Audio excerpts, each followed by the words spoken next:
Shalom, shalom, kwam yashala. First and foremost, as always, just want to give all praises, glory, and honor due unto Yahweh Bahashem Yahushai, Bahashem Rakah HaKodash. Double honors to the apostles and elders of Great Millstone of GMS that do teach well, that have taught me this truth. To you I say shalom, and shalom unto the hopeful elect, kwam yashala, and above all. This is going to be a part 2 of the lesson that I did yesterday. Your riches are corrupted. It's going to be a part 2. And I briefly spoke of how the Federal Reserve is secretly owned and controlled by certain banks and banking families. And I spoke of the book En Route to Global Occupation by Gary H. Ka. That book came out in the 90s. I ended up buying a copy. I got the last one on Amazon. It was used though. I couldn't find any new ones, but I got a used one. And funny thing, the Spirit just hopped on me to ask the brother before I went to bed if he had a copy. Brother Dawad, he's in the camp. And he had one, man. And he sent it to me, so I'm going to share it with you guys today. And that's another thing, ask and ye shall receive, right? Hey, brothers, if you're surrounded by brothers that are knowledgeable with certain things, or if they have certain gifts, if they're very resourceful, especially, never dismiss striking up a conversation with them. Some brothers are introverted. Don't let that stop you from talking to a brother, because you don't know what you're going to get out of it spiritually. Right. So let me just start off with this precept. This is Matthew 7:7. Since I'm already here, since I spoke of it. This is Matthew chapter 7, verse 7. Ask, and it shall be given you. Seek, and ye shall find. Knock, and it shall be opened unto you. For everyone that asketh receiveth, and he that seeketh findeth, and to him that knocketh it shall be opened. And the Lord obviously is going into spiritual things. That's what you should be asking for. And it will be given to you if you're sincere. All right, so ask, man. And the Spirit was on me. The Spirit of Yahweh Bashem Yoshai was on me to ask that brother, and guess what? I received. I received. And that's why now I'm doing this lesson. And also it goes both ways too. If you're seeking wickedness, you will find wickedness and you'll receive it. And you know what? It's not going to lead to life. It's going to lead to death. But it applies both ways. But in the context of what this is going into, it's going into spiritual things on the right. That's what you should be asking for. All right. So, So this was what we were going into yesterday. Former World Bank president talks about the corruption that's going on in the Federal Reserve. So we're going to go into it a little with the book here. So this is the book, the digital copy. This is En Route to Global Occupation, a high-ranking government liaison exposes the secret agenda for world unification, Gary H. Ka. That world unification is going into the NWO, the New World Order, which that's found in the books, in the Bible. In Job chapter 20, it goes into the NWO. Revelation, the 13th chapter. Revelation, the 14th chapter. And other precepts and scriptures and chapters as well, but those 3 came to mind. Those are the top 3 that you go to expose it. All right, so we're going to start at page 12. Page 12 here. So it says here, little did I know at this point that I was still only scratching the surface on these matters. I would soon discover that the same forces behind the big bank mergers already controlled the American banking industry via the Federal Reserve System. This has been the case ever since the Fed's establishment in 1913. Contrary to public belief, the Federal Reserve is not a government institution. Yeah, because if you search this on Google, they'll tell you that it is a government institution. It's owned by the United States government, and there are certain government officials that are in place to keep it in order. That's what they tell you, right? But that's why when you go into Psalm 64 chapter, it says, hide me from the secret counsel of wicked. That's a Psalm of David. that's how the wicked operates, especially the elites, right? The elites, the wicked elites. That's how they operate, through secrecy. So they're not gonna put it out there like that. You have to go search it out for yourself. Okay. So when you go into Google and you type who owns the Federal Reserve, it's not going to tell you the Rothschilds own it. They're going to in fact say they don't, which that's a lie. So anyways, it says it is a privately held corporation owned by stockholders. Until a few years ago, however, the names of those who own the Federal Reserve was one of the best kept secrets of international finance due to a proviso on passage of the Federal Reserve Act agreeing that the identities of the Fed's Class A stockholders not be revealed. Mr. R.E. McMaster, publisher of a financial newsletter called The Reaper, was able to determine who the Fed's principal owners were through his Swiss and Saudi Arabian contacts. According to McMaster, the top 8 stockholders are Rothschild's Bank of London and Berlin. Oh, there you go. So the Rothschilds, right? Number one family. Everybody knows about the Rothschilds. When you talk about the Illuminati, or you think about the Illuminati, you think of the Rothschilds or the Rockefellers and the Masons, right? So anyways, it says Rothschild Banks of London and Berlin, Lazard Brothers Banks of Paris, Israel Moses CF Banks of Italy, Warburg Bank of Hamburg and Amsterdam, Lehman Brothers Bank of New York, Kuhn Loeb Bank of New York, Chase Manhattan Bank of New York, and Goldman Sachs Bank of New York. These interests own the Federal Reserve System through approximately 300 stockholders, all of whom are known to each other and are sometimes related to one another. All right, so they all marry each other, intermarry, so they all can keep the money within the family. It's all about control. And that reminds me of Genesis the 36th chapter, going into the Dukes of Esau, because it's one big family of Edomites controlling everything. They're all related, right? And I believe that they're dukes, because dukes, they control certain regions of the country, and that's how the Rothschilds move, and that's how these banking family moves. That's how they move. They move like that. Remember, Meyer Amschel Bauer, he set up his sons because he's a progenitor of the Rothschilds. He's actually of Jewish descent, which you so-called Jews, you go back to Amalek in the scriptures, which you guys are the synagogue of Satan in Revelation. You have stolen the identity of the true Jews. That's why you call yourself Jewish, because ish is a suffix that pertains to. Okay, it's a suffix. It's like saying, oh, calling that person, or it's like calling me, I'm saying to myself, I'm childish, but does that mean I'm an actual child? No, I'm just acting like a child. So that's what it means when you call yourself Jewish. You're pretending to be a Jew. You're Jew-like, but you're not really a Jew.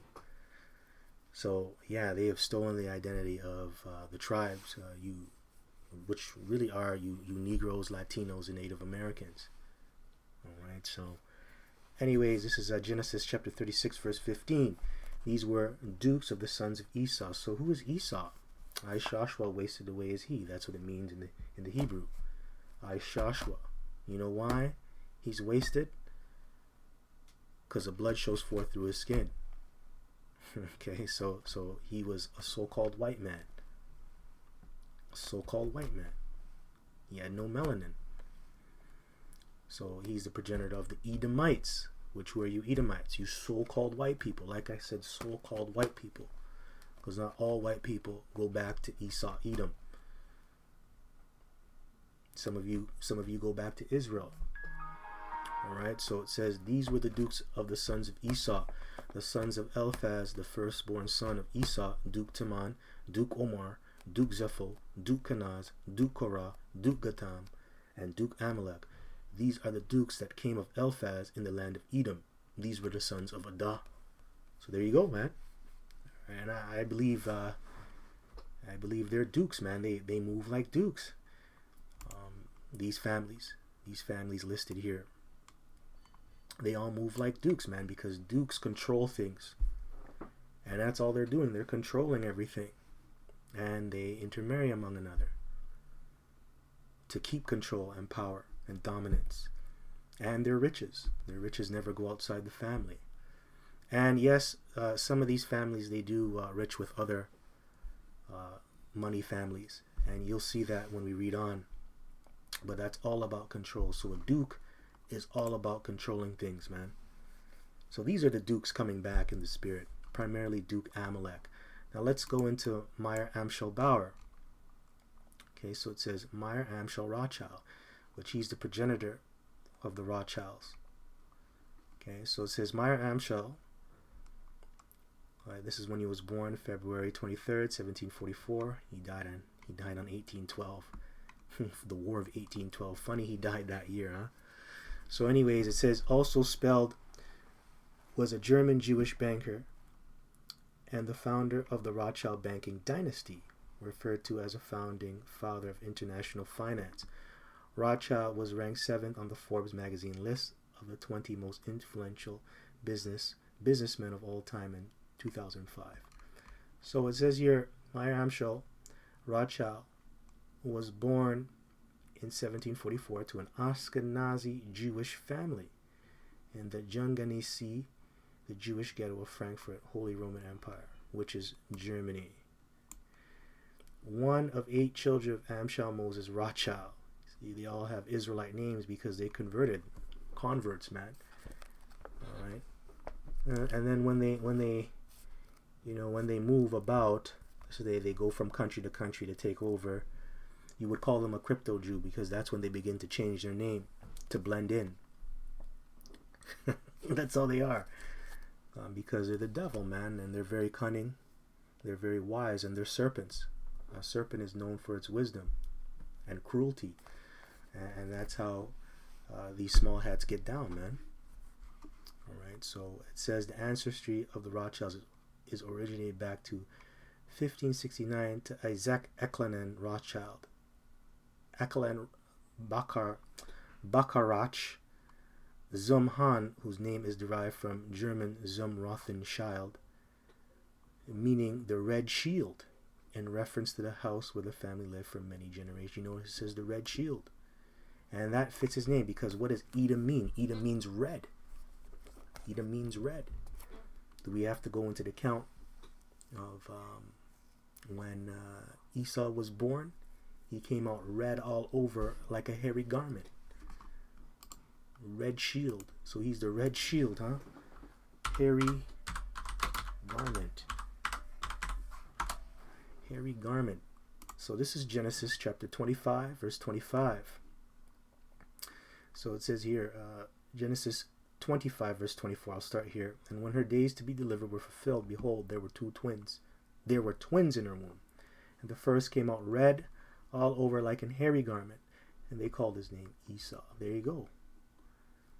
Came out red all over like an hairy garment because the blood showed forth through his skin. That's why he's red. And you notice they don't describe how Jacob looked.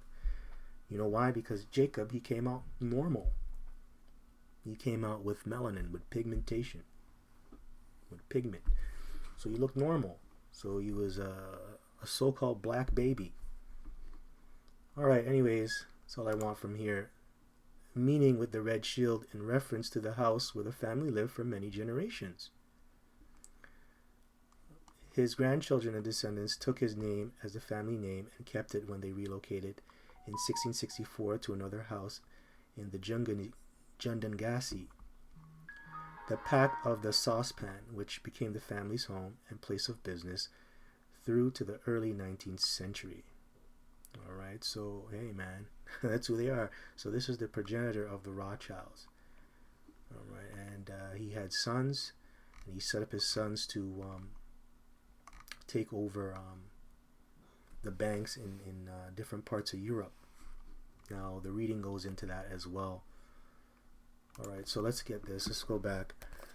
So it says these interests own the Federal Reserve System through approximately 300 stockholders, all of whom are known to each other and are sometimes related to one another. A great deal of big bank maneuvering and deception surrounded the passage of the Federal Reserve Act. The original proposal calling for a central bank operated by private interests was presented by Senator Nelson Aldrich under the Aldrich Bill. Congress, however, seeing through the hidden motives of those sponsoring the bill and were aware of the unconstitutionality of such a system, voted the bill down with strong backing from the small bank lobby. A short time later, however, the same bill with only a few minor modifications was reintroduced under a different name and passed as the Federal Reserve Act. Those who had led the congressional opposition to the Aldrich bill felt that the battle had been won and were guilty of letting their guard down. That's right, they supplanted them. They supplanted and they tricked them. Because he's a serpent, man. You know, that's what he does. Let's get it. His words. Smoother.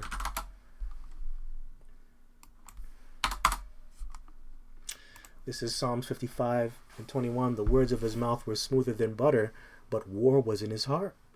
His words were softer than oil, yet were they drawn swords. That's right. And the pen is mightier than the sword. And that's how they do it, through the fine print.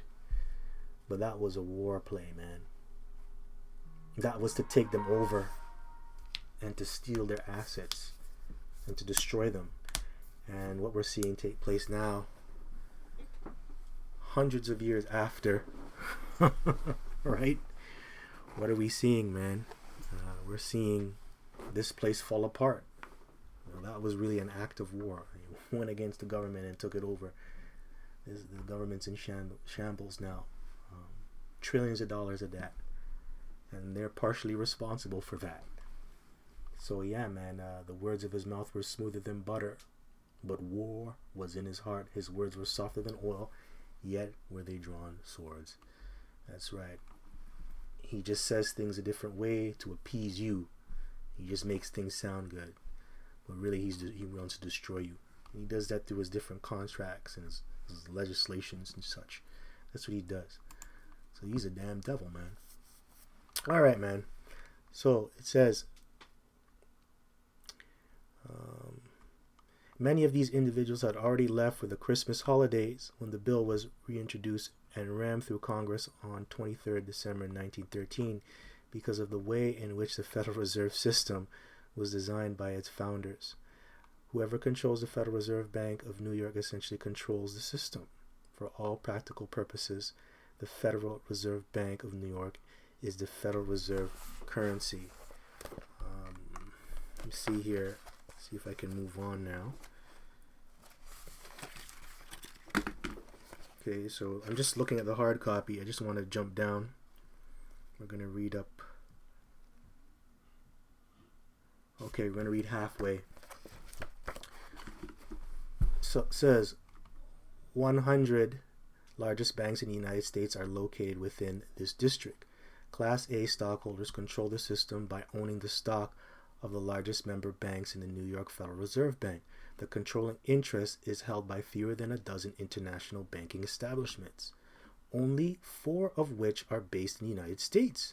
The rest of the interests are European, with the most influential of these being the Rothschild family of London. Each of the American interests are in some way connected to this family. Included among these are the Rockefellers, who are by far the most powerful of the Fed's American stockholders. The Rockefellers' holdings in the Federal Reserve are primarily through Chase Manhattan Bank. The Rothschild family, I would later discover, has been allied with the Masonic Order of Freemasonry since the late 1700s. At that time, they were still a relatively small, although ambitious banking concern based in Frankfurt, Germany. By cooperating with the secret societies, however, the Rothschilds would be able to expand their banking operations into other European countries, benefiting from the extensive international business and political contracts of Freemasonry. So they work with these secret societies, they work with these Masons. Let's go back to, let's go to the Rothschild party, the 70s. Right, so this is what they're into. This is all their occult. This is a party that they had back in the 70s. So this was an occultic, whatever you want to call it. You want to call it an Illuminati party, a Masonic party, an occultic party, whatever term you want to use. This is what they were involved in. So going back into their mansion, this is what they were partaking in. You see? wearing antler heads and stuff like that. So this is what they do. They're demonic parties, right? The mask. It says the Surrealist Partisan Dinner Party, Chez Madame Rothschild, 1972. The mask with many faces. So that's demonic as hell. It's not. It's for a reason. There's a reason why they're wearing these costumes. Her head is in a cage. Right? Everything that they're wearing has a meaning. So you know what they're about, man. They're about that. Alright, so let's finish up and then get some scriptures. Now it says, at that time they were still a relatively small, although ambitious banking concern based in Frankfurt, Germany. By cooperating with the secret societies, however, the Rothschilds would be able to expand their banking operations into other European countries, benefiting from the extensive international business and political contacts of Freemasonry, which is already well established throughout the continent. Freemasonry, on the other hand, needed money to finance its efforts to build a new world order, and the Rothschilds would be able to provide such funds. Thus, each party would benefit from the other. By the 1820s, the Rothschilds had become the dominant banking family of Europe, controlling the fastest growing banking houses in France, England, Austria, Italy, and Germany. Operations in these countries were overseen by the 5 Rothschild brothers, each of whom controlled a different country. So you see that? Whoever controls the money controls the country. And like I said earlier, they move like dukes. Going back to Genesis 36 chapter. Because that's what a duke does, man. A duke is a lord. A duke has the ability and the strength to control regions, man. So if they're controlling that region, that means they control the money, the resources, and the people. And mainly it's the resources and the money, okay? Alright, so I just thought I'd mention that. So alright, so it says, those bankers who allied themselves with the Rothschilds in the Masonic order became wealthy in their own right. Those who didn't would find the going tough. Right, so if you didn't join them, you would lose. If you can't beat them, join them. And that's what they did, man. They wiped out the competition and made people join them. You want to make money, you got to join me. That's right. Job 9:24. The earth is given into the hand of the wicked. And that's what it means, man. It's really given to them. And they really have power, man. Let's get that. Job 9:24. Job 9:24. It says, the earth is given into the hand of the wicked. He covered the faces of the judges thereof. If not, where and who is he? That's right. If you can't beat him, join him. And you have to join them.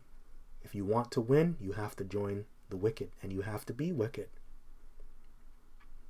Alright, so that's how it is, man. And the earth was given into their hand. By who? It was given into their hand by the Heavenly Father. He set this up on the left-hand side for a period of time. For Esau is the end of the world, Jacob is the beginning of it that followeth. And right now we are in the end of his world. And that's why all this information is coming out. That's why now we know that he is one of the sons of perdition. He is one of the dukes of Esau. Going back to Amalek.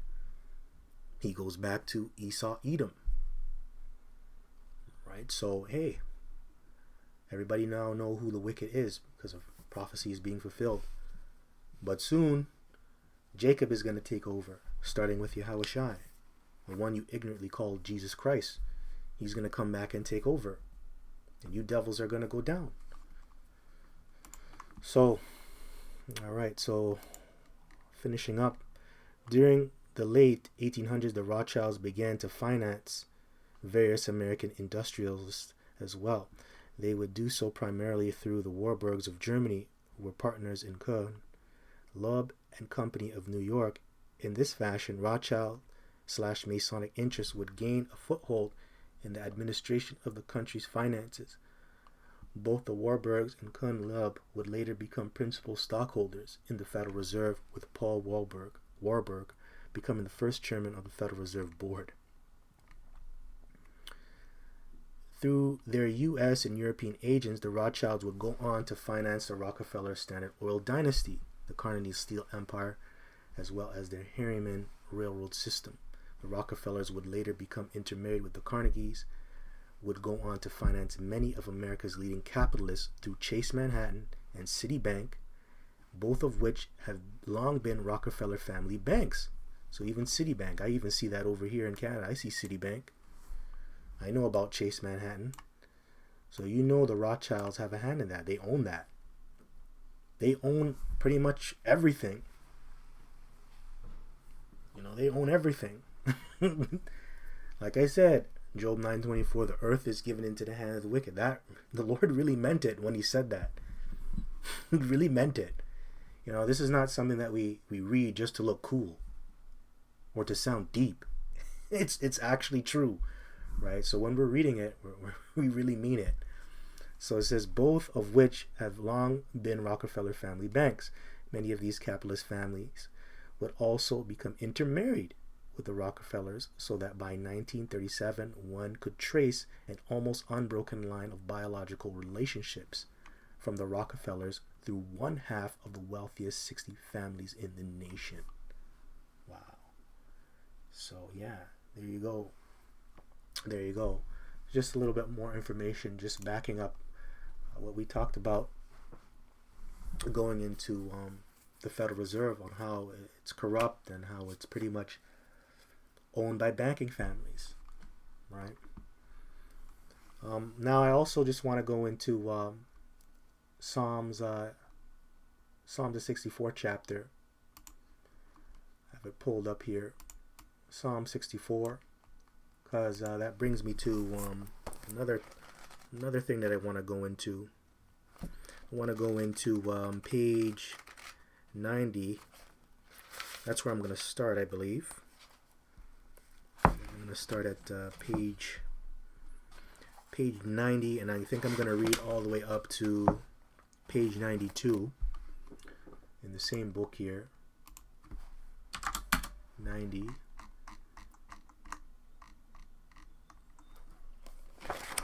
And this is going into,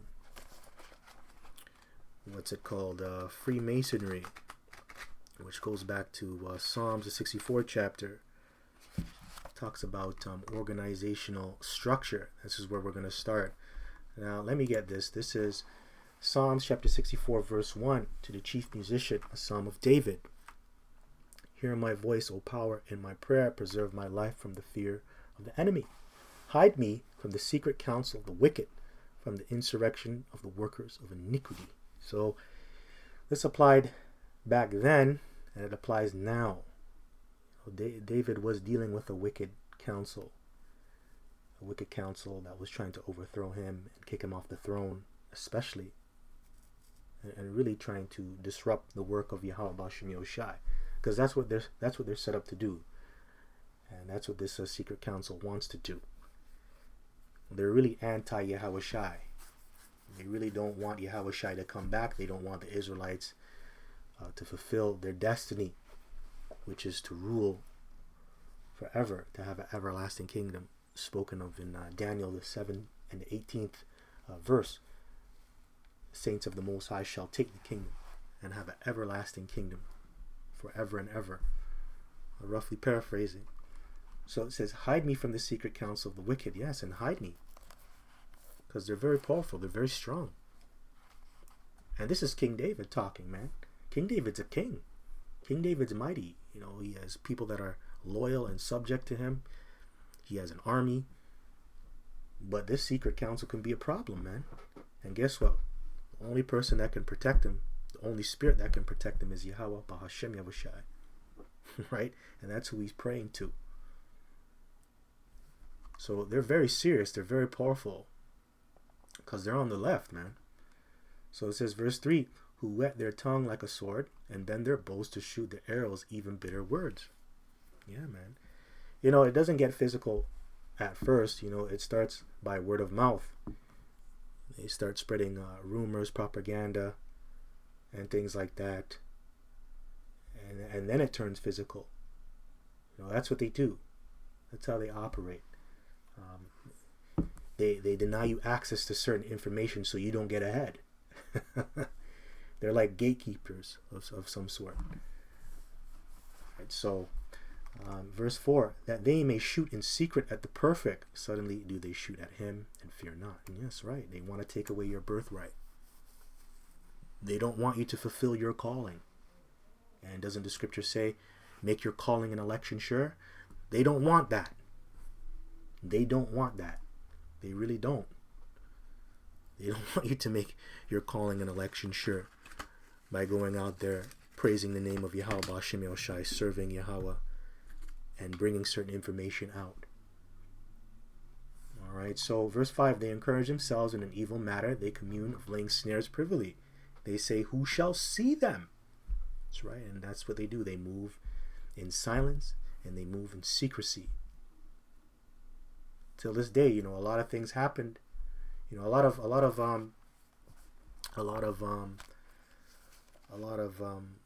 how should I say it? A lot of catastrophic events that occurred on the earth, going into financial collapses, going into depressions, going into wars, going into World War I, World War II. A lot of that was created by the secret council of the wicked. And till this day, a lot of people don't know about that. They just think that it started because Hitler was a bad man and he killed the so-called Jews. No, that was actually a banker's war, man. When you go deep into it. Right, so you can search that up yourself. All that was a banker's war. And that was that set the so-called Jews up to take over the land of Israel. So yeah, man, who shall see them? Verse 6, they search out iniquities. They accomplish a diligent search. Both the inward thought of every one of them and the heart is deep. That's right. Search out all things, man. And their heart is deep concerning wickedness, man. Yeah, they search out iniquities. What is iniquity? Iniquity is you being in condition without having the law. So every way possible, they're always going against the law in every single way. Right? And that's why all these different agendas have popped up over the years. LGBTQ movement, feminism, women's lib, civil rights. Hey man, a lot of the people that a lot of your prominent leaders that were involved in civil rights, a lot of them were a part of the secret council of the wicked, going into the Illuminati and the Masons, man. Malcolm X, yeah, all those guys. Right, so yeah, man, they search out iniquities, and that also goes into them practicing magic, going into the occult, worshiping demons, going on these demonic quests. That's what they're doing, right? And that's so they can search things out, man, so they can get more knowledge and understanding. But that all comes from the left. Scripture says the knowledge of wickedness is not wisdom. So that's not going to profit them in the long run. Verse 7, but the Most High shall shoot at them with an arrow, suddenly shall they be wounded. And yes, that physical arrow is coming, but there's a spiritual arrow too, which is the truth, the word. But yes, a physical arrow is coming, and that's going to be ICBMs. Destruction, man. Verse 8, so they shall make their own tongue to fall upon themselves. All that see them shall flee away. That's right, their own tongues. And this goes into that, what I'm about to read a little bit. It goes into that because there were a lot of ex-Masons that came out and spilled the beans. You have high-ranking officials like this man here, Gary H. Ka. He's a whistleblower. He's exposing what's out there. Exposing that secret council, giving you idea of what they're about. Verse 9, and all men shall fear and shall declare the work of the Most High, for they shall wisely consider of his doing. That's right. And eventually that's going to play out. Eventually. And it is playing out now. You have the elect and certain men that fear Yahweh B'Shem Yahushai and that are declaring his work. Yeah, and going out on the highways and byways, bringing out the truth. Verse 10, the righteous shall be shall be glad in Yahweh and shall trust in him, and all the upright in heart shall glory. That's right. And the righteous being the elect, they're going to be glad, and they're going to trust in Yahweh Hashem Shai, and they're going to love him with all their minds. That's why it says heart. Your heart is your mind, which is lab in the Hebrew. All right, man. So that's what I wanted to read from there. So we're going to start off. Organizational structure. Convinced of the fact that Freemasonry was closely connected with Theosophy and therefore with the New Age movement. I pulled up the word. Let me pull up that word. Theosophy. Let's pull it up. Actually, wait. Okay, Theosophy. Okay, so Theosophy, is a religious and philosophical system established in the United States in the late 19th century, founded primarily by the Russian Helena Blavatsky, and based largely on her writings. It draws heavily from both older European philosophies such as Neoplatonism and Indian religions such as Hinduism and Buddhism. So basically going into the philosophies of the other nations, man. And that includes idolatry. So this is going into the left-hand side, pretty much. And by the way, this woman is a part of Masonry too, because the book goes into her, talks about her as well. So let's go back to the book. Right, so now you have an idea of what this means. So let's go back to the book. It says, and therefore, with the New Age movement, I set out to learn more about the Masonic institution itself, studying its origin, purpose, and beliefs. To gain insight on these matters, I interviewed a number of current as well as former Masons, 8 of whom had reached the level of either 32nd or 33rd degree. Those are some of the highest levels, and I believe there's other levels that are higher too. These are degrees that we just know about. What I learned from these conversations was that most Masons initially joined the lodge either out of pure pressure or for the sake of camaraderie. Many also join because they feel it enhances their social stature and helps them advance in their careers. Since most prominent businessmen and government officials, they explained, were Masons. So yeah, that goes into Donald Trump. We know that Donald Trump is a Mason, and you see him all the time. Well, in a couple photos, he's always throwing up the pyramid, the diamond. We know that, what's his name, Premier Doug Ford, he's a Mason too, man. He wears that apron. He's a prominent figure in Ontario, in Canada.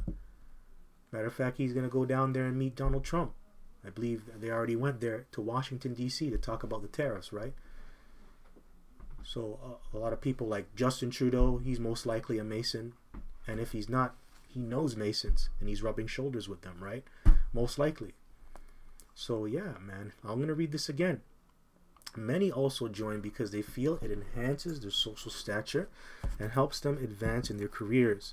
Since most prominent businessmen and government officials, they explained, were Masons, the order enables them to rub elbows with society's elite.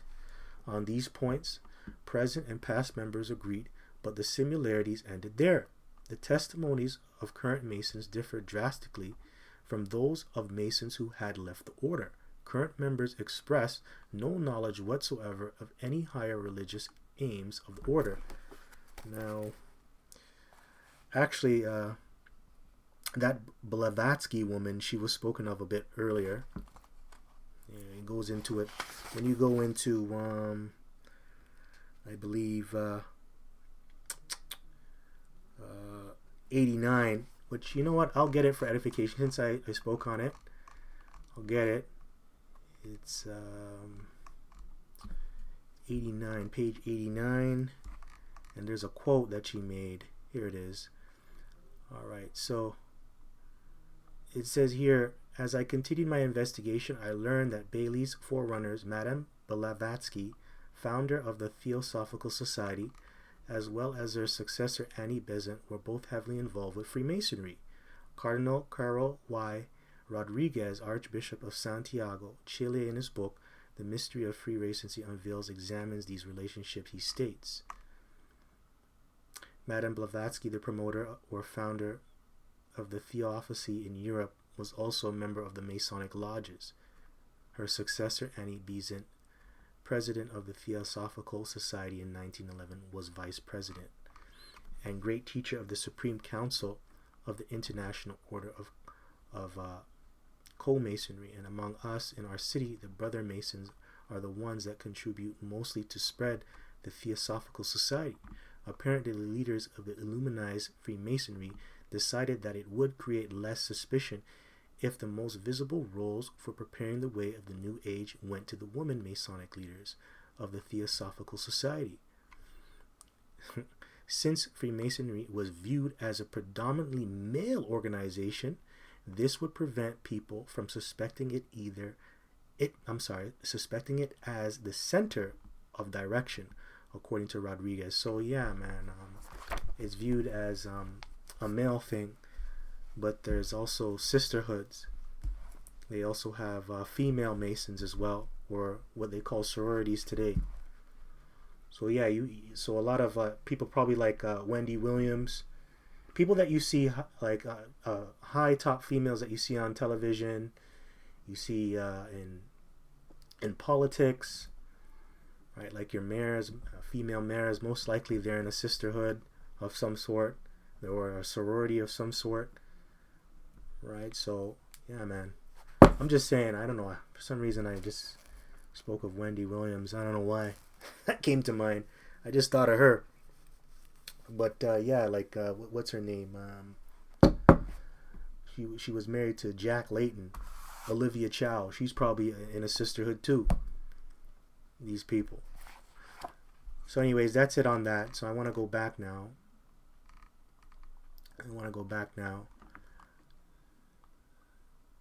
Now it says here. All right, so we're gonna go to. All right, hold on. It says delete. Here we go. On these points, page 91. On these points, present and past members agreed, but the similarities ended there. The testimonies of current. Oh, I already read that. My bad. Okay, here we go. Okay, so current members expressed no knowledge whatsoever of any higher religious aims of the order. They were fiercely loyal to the lodge and told me that Freemasonry was nothing more than an international secret fraternity based on good works. That's what they tell you, because you can search this up on YouTube and it will tell them that they're people who do charity, you know, they're about the community and things like that. They help people, which that's all just a front. And that's Satan making himself look like an angel of light. Because that's what Satan does, man. This is 2 Corinthians 2:11.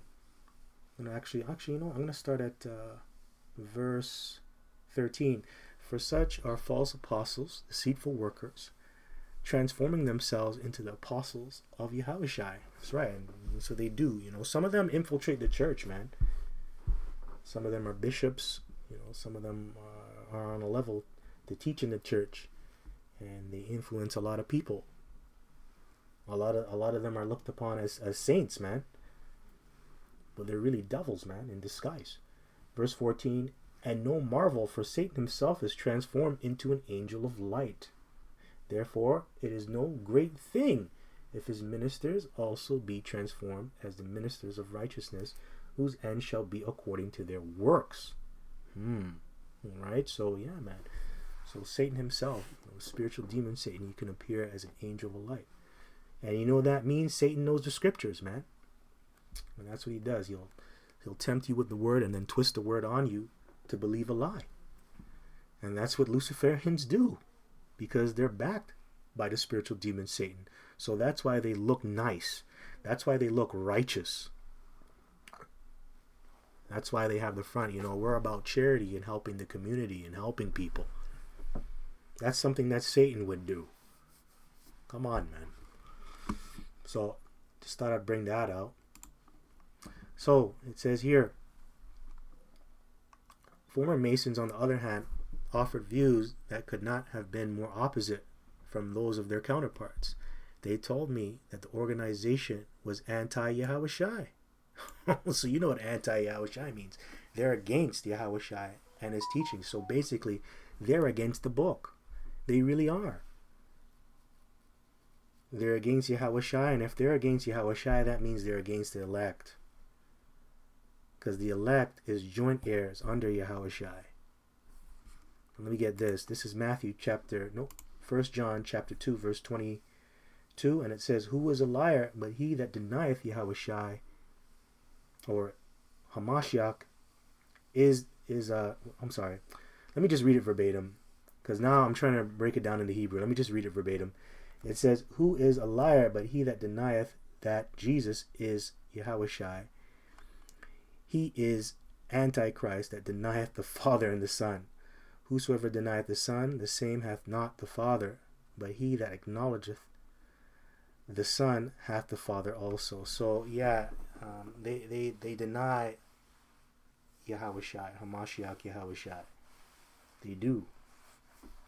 So that makes them an antichrist, right? And a lot of this Christianity, Christianity is infiltrated, obviously, right? Like modern day Christianity, going to the Catholic Church and the Baptist Church, Jehovah Witness, it's all infiltrated, and they're not teaching the real sound doctrine that comes out of the scriptures.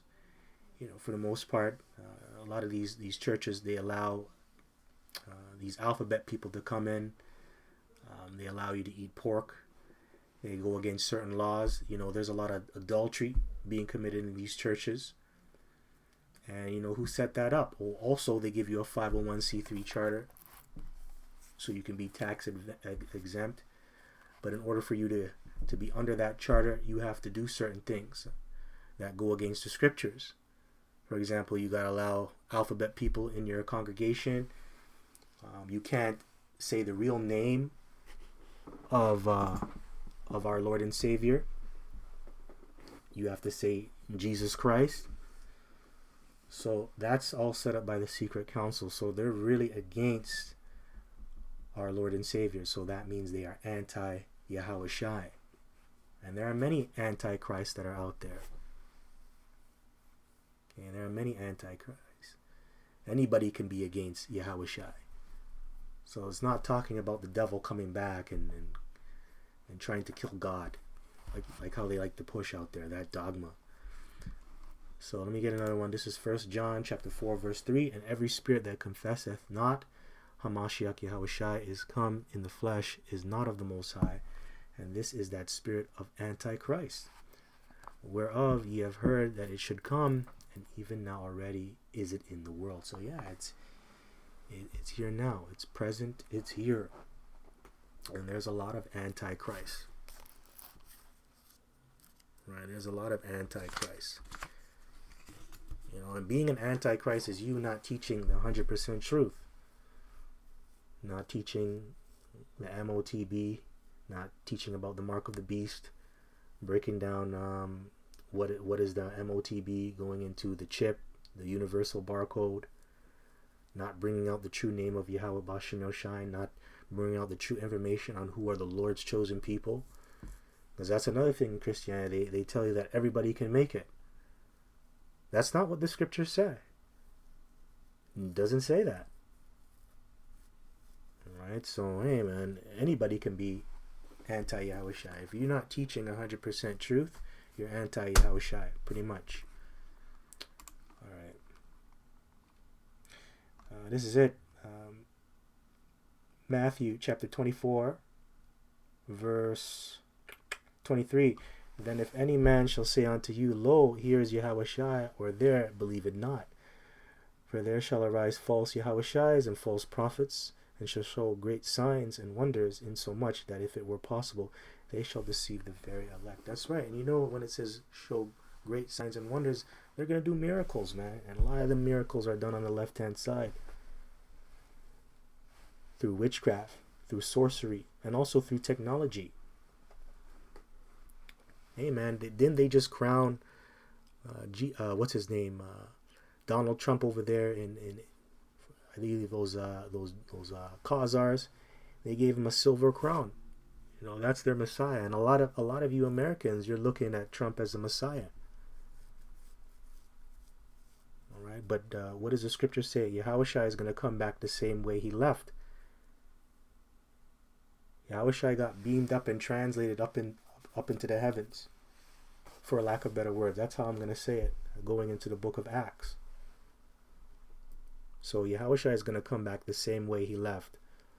So Trump didn't come back that way. These false prophets, they didn't come that way. They're all a bunch of liars, and therefore they're anti-Yahushua, a bunch of imposters. In so much that if it were possible, they shall deceive the very elect. And that's how good those lies are going to be. That deception is going to be so strong that if it were possible, they shall deceive the very elect, but they won't. The elect, 144,000, the 1/3, they're not going to be deceived by this. They're going to see right through it. Isaiah 33 and Isaiah 33 and 6.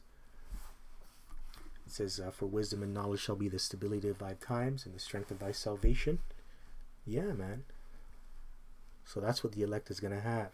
And they're not going to be deceived. Okay, so let's go back to the reading. I know this is long, going on 51 minutes. If you're still with me, well, I congratulate you. You don't have a short attention span. You're not an idiot. A lot of people would just not watch the video. But anyways, man, it says here, they told me that the organization was anti-Yahushua and that it was dangerous, particularly in its higher levels, citing the previous as their main reason for leaving, adding that it was Luciferically inspired. I could not understand how such discrepancies could exist between the experiences of past and present Masons. I concluded that current members either would not reveal what they knew because of the oaths of secrecy they had taken, or else they truly were unaware of these things, not yet having reached a level where they were exposed to the underlying purpose of their order. Possibly the biggest factor working in Freemasonry's favor is that a majority of its 3 million plus members in this country think of it as a noble and virtuous society. Well, they should know better than to join a secret society to whom they must swear blind allegiance. They are usually unaware of the hidden agenda of the order. Yeah, that's if you're very low in the order. You don't really understand what you're getting involved in. But you're really just joining because of camaraderie and really to advance your career so you can make more money. That's why certain individuals join it. Their friend tells them about it. Their friend that's already a part of it, they tell them, and then they get involved and they go in it. But yeah, man. Let me see if I have anything here. Let me just reread that, because it said Luciferical. Alright, so let's go into Isaiah 14. I gotta be careful. I think I might cut off here. Real quick.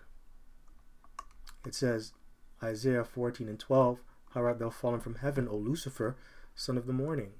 And the reason why you're called Lucifer is because you have the light. You're illuminated. You're illuminated on the left-hand side. So you have been opened up to certain knowledge, pursuing to Revelation 22 and 1, verses 1 to 2, going into the 12 fruits in heaven, right? Going into the left hand. That's the knowledge that you have, and that comes from the heavens, going into the dark arts. So you're illuminated. You understand how certain things work on the planet Earth. And for the things that work out there, you're able to tap in to spirits. You understand certain things about spirits and spiritual things. How art thou cut down to the ground, which didst weaken the nations? For thou hast said in thine heart, I will ascend into heaven. I will exalt my throne above the stars. I will sit also upon the mount of the congregation in the sides of the north. I will ascend above the heights of the clouds. I will be like the Most High.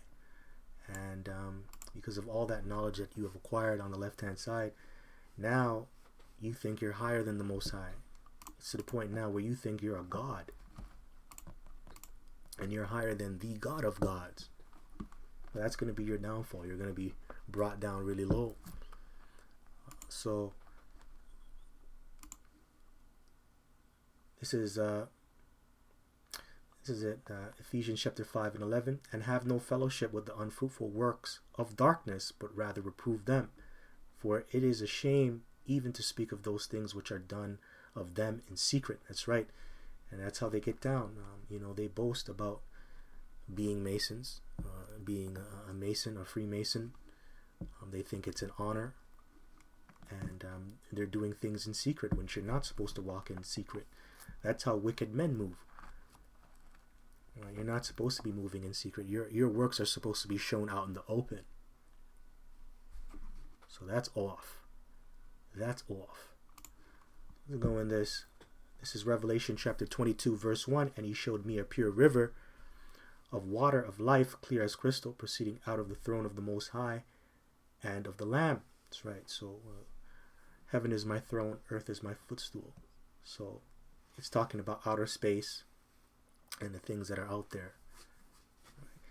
Verse 2, in the midst of the street of it, and on either side of the river, was there the tree of life, which bare 12 manner of fruits.